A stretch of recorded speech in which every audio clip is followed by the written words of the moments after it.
It's time once again for another thrilling episode of Markout Radio. For the next hour, sit back, pull the stick out of your ass, and enjoy. Be warned though, smarks and internet know-it-alls will be offended, annoyed, and generally pissed off at what's about to happen to your ear holes. You've been warned. Now, Markout Radio.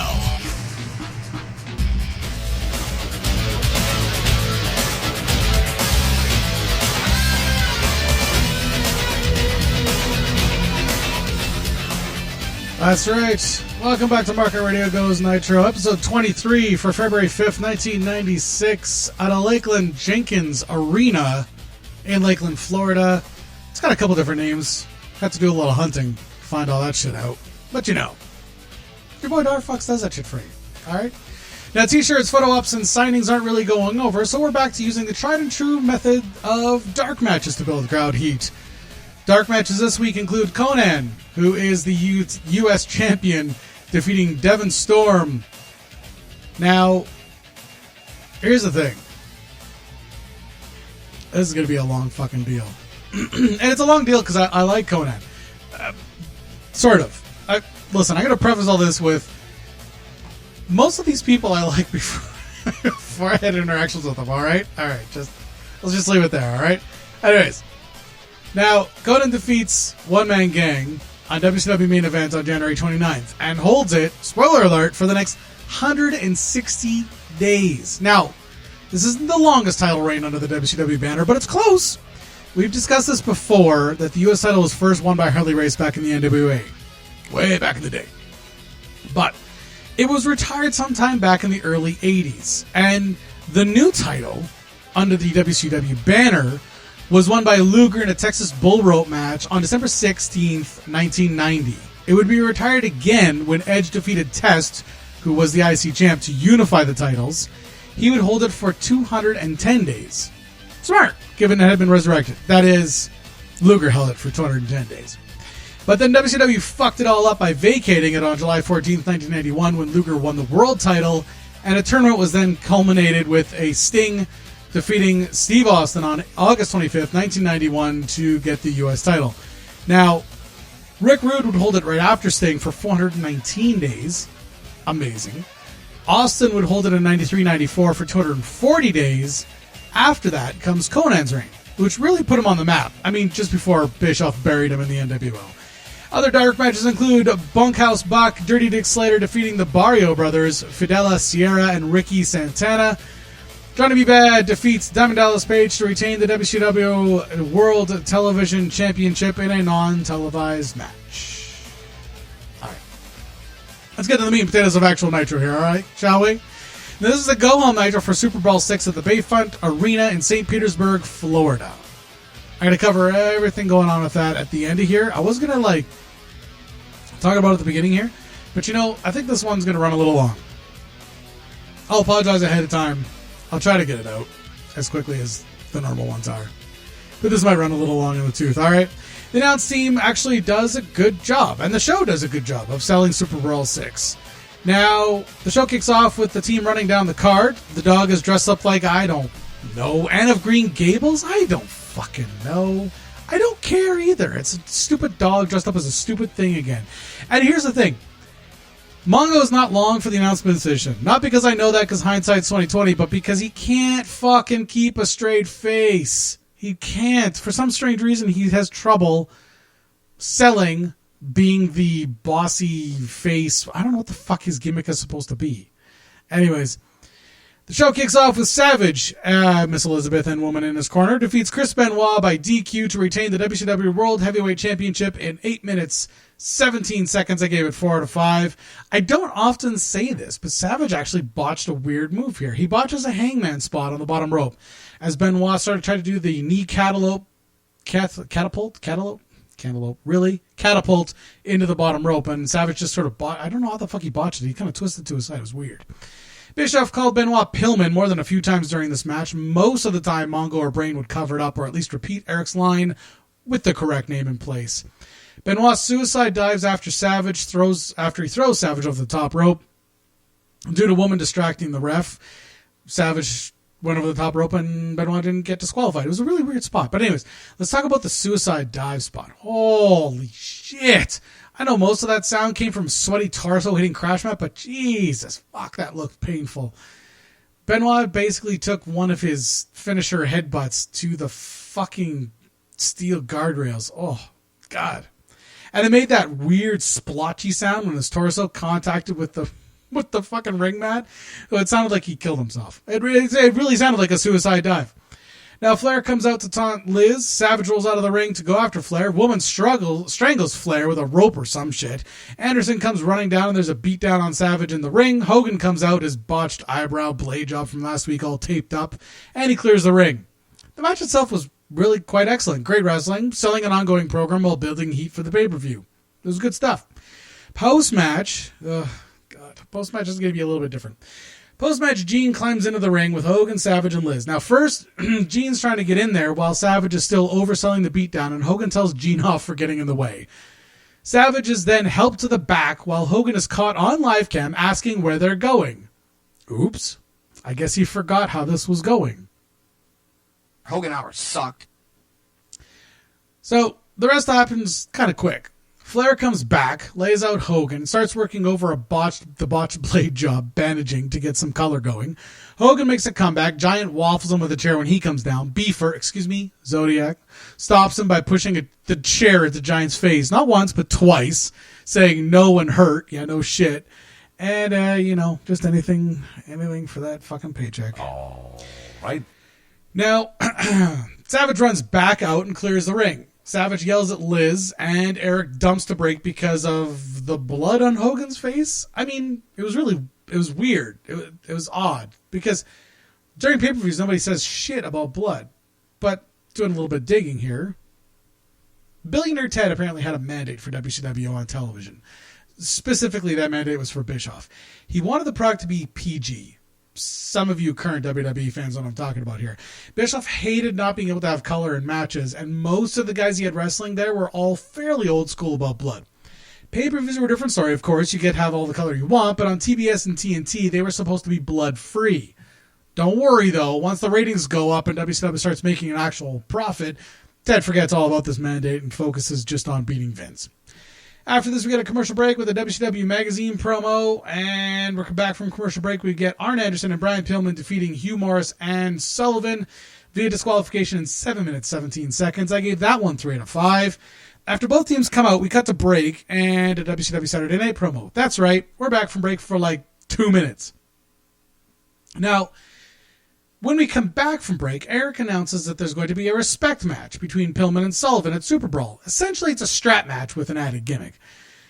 Instead of saying, I quit or I give up, you're going to say, I respect you in the microphone, and that's how you win. Now, I'm telling you that because at no point in the building for this match is that explained to anybody that that's what's going on.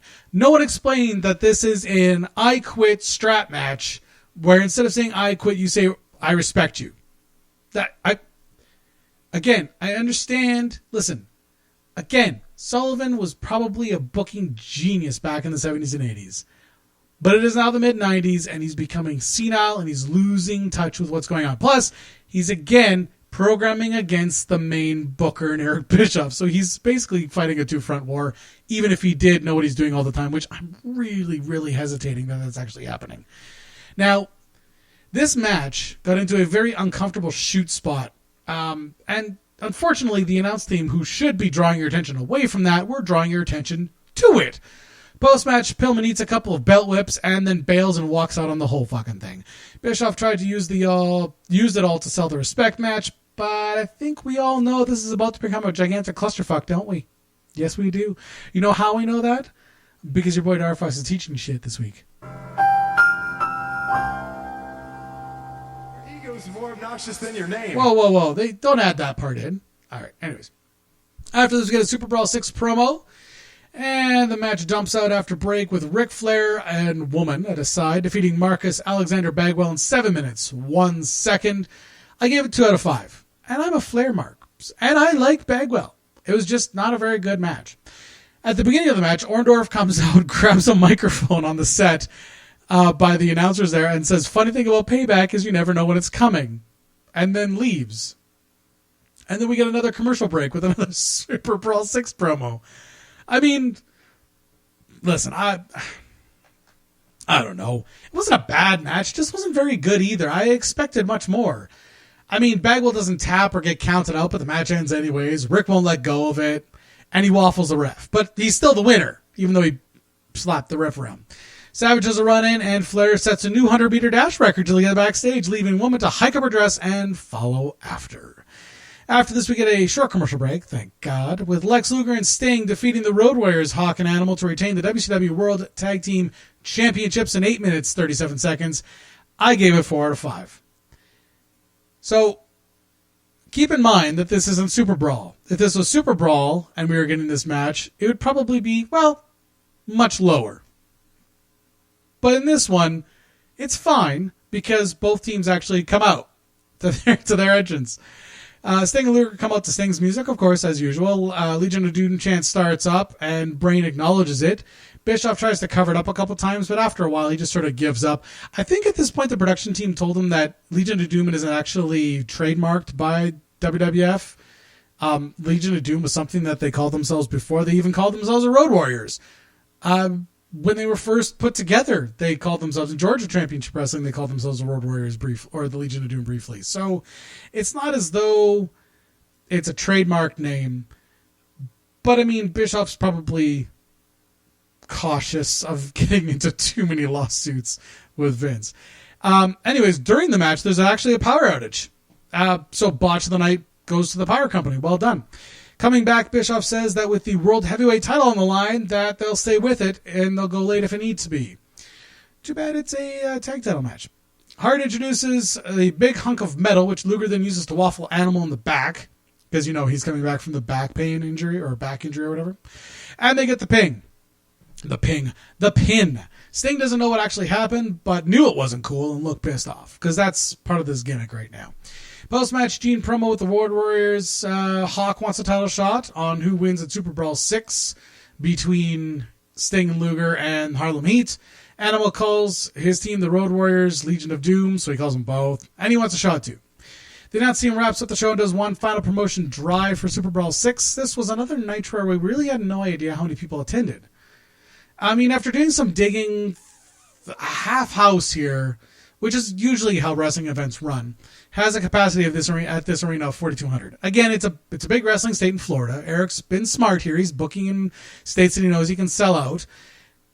More and more people are actually paying to see Nitro, so that's always good. So I'm gonna guess somewhere in the neighborhood of 3,000 to 3,500 are probably paid to be there. Nitro goes 2 for 2 in the ratings war. That isn't a war yet, edging out Raw 2.9 to 2.7. Now, again, like I talked about at the beginning of the show, normally I would wait till next week to talk about the pay-per-view that comes up on the weekend. But, you know, it's WrestleMania weekend. And like WWE WrestleMania weekend, like legit. And I'm kind of been watching a shit ton of wrestling this weekend. So I was, you know, before going back and watching what I missed on night 1, I thought I'd just watch some SuperBrawl before night 2 starts in about an hour from now. I still got fucking munchies to make, so let's get this going. All right? Now, coming from the Bayfront Arena in St. Petersburg, Florida, with a seating capacity of 7,200 people, 6,000 of them actually paid to be there. It had a $90,000 gate and 150,000 pay-per-view buys. I gave the whole pay-per-view itself 3 out of 5. Now, the reason why is there's too many fucky things that happened to give it any more points, including the start of the show, which started it off at a negative score. The start of the show had the gayest fucking card rundown vignette I've ever seen. It was straight out of the 80s, and it was not in a good way. Now, all night, Gene keeps teasing the defection of 2 former WWF champions to WCW. Now, yes, he is referring to Hall and Nash, although at the time they only had Nash actually nailed down. His contract was up in February, and he was negotiating, not in good faith, mind you, with WWF trying to get more money while WCW had already put a ton of money on the table. Now, while he was negotiating, he was performing and being paid under his old contract rate. This is not uncommon, so just fucking relax. The thing is, it wasn't a requirement that he bring Hall with him, but they were obviously friends, and Nash figured a new company would help with Hall's drug problem. Mostly because WCW didn't actually have a wellness policy, hence all the Roddy Magoos in WCW. Anyways, Hall was just coming off a drug suspension, and the May In Your House pay-per-view was going on. Little did Vince know at that point he had already signed with WCW and would appear the next night on Nitro after eating a loss to Vader. But we're going to get there. Just a little teaser for where we're going. Now, at that point in May, Nash was already in WCW, just getting the pieces into place for the NWO gimmick, having left the WWF after the Madison Square Garden curtain call incident on May 19.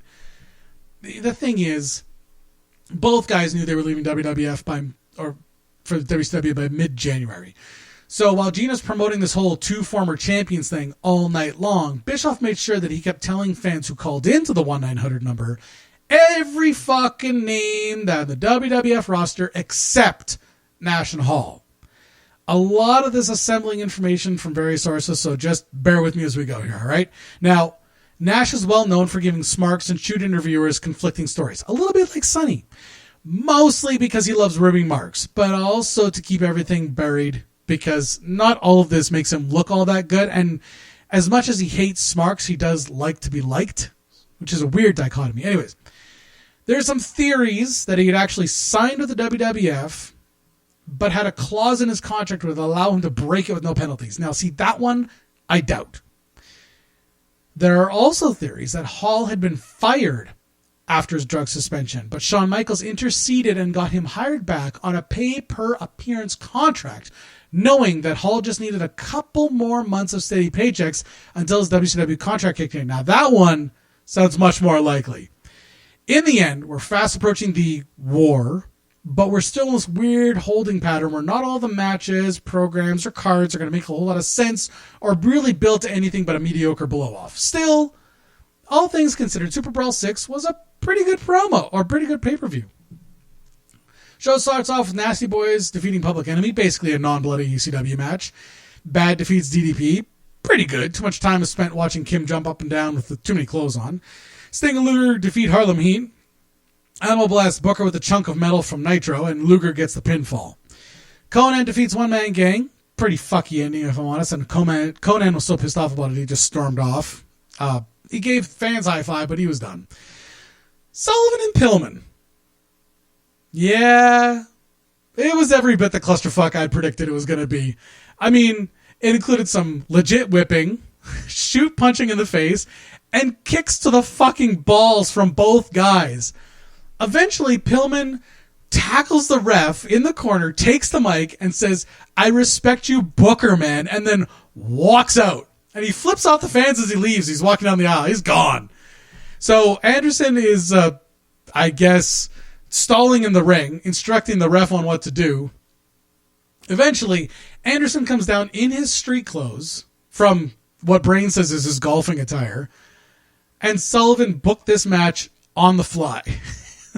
So the match ended up being Sullivan versus Anderson, which ended in a no contest after Flair comes out and calls off the match. Now, before we go on to the next match, let's talk a little bit about Pillman and Bischoff here. Now, in his book and shoot interviews and on his podcast, Eric has stuck to the story that he fired Pillman the next day so that Brian could go and work on his loose cannon persona in ECW. Now, I think after the weeks that we've been together and talking about Pillman and all the confirmed stories from Arn and Rick and others, we can safely say that this is Eric going into business for himself. I mean, so that he doesn't look like the asshole, and that's fair.